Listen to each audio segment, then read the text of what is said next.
Yesterday I arrived back in Cape Town as the last passenger on the Worcester peace train to Pretoria, the end of a journey where 45 survivors of the 1996 Christmas Eve bombing in Worcester travelled by train to meet with Stefan Coetzee in the Pretoria Central Prison. This bombing changed the lives of many in the farming town of Worcester. 4 people were killed, 67 injured, and 4 perpetrators with a racist agenda sent to prison.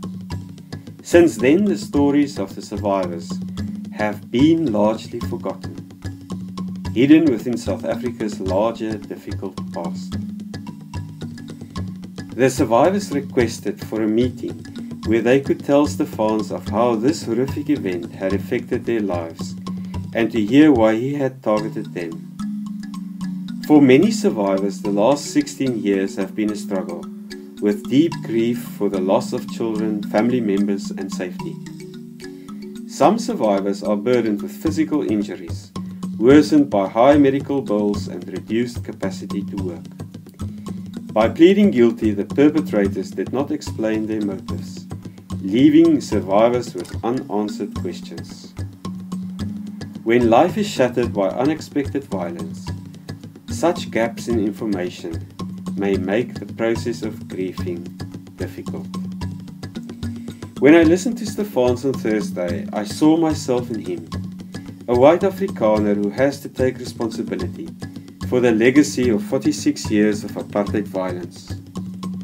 When I saw Stefans, I saw Verwoerd, Worcester, Botha, and many others standing in front of me in neatly pressed orange uniforms.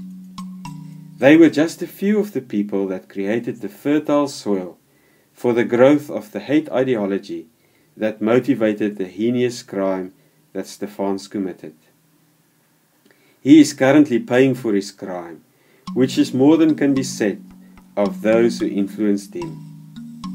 He demonstrated sincere remorse and rendered an unconditional apology.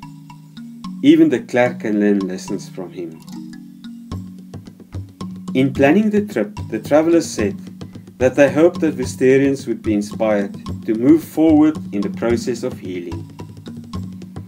Indeed, before the Department of Correctional Services joined the project, it took only 2 weeks for ordinary Worcesterians, alongside friends in England and Cape Town, to raise more than 60,000 rand to sponsor 60 people's train journey. In a gesture of acknowledgement, Worcester's Dutch Reformed Church packed buckets of delicious padkos. Surely, this too speaks to a changing South Africa.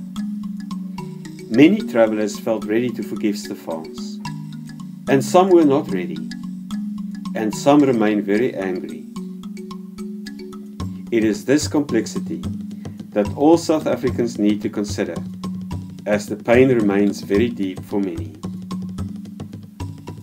Stefans offers us a model of wholehearted sorriness. Yet he can only apologize for his own actions. His courageous confession rings hollow when those millions of people who voted for the policies, shaped his beliefs, and taught him his faith remain silent.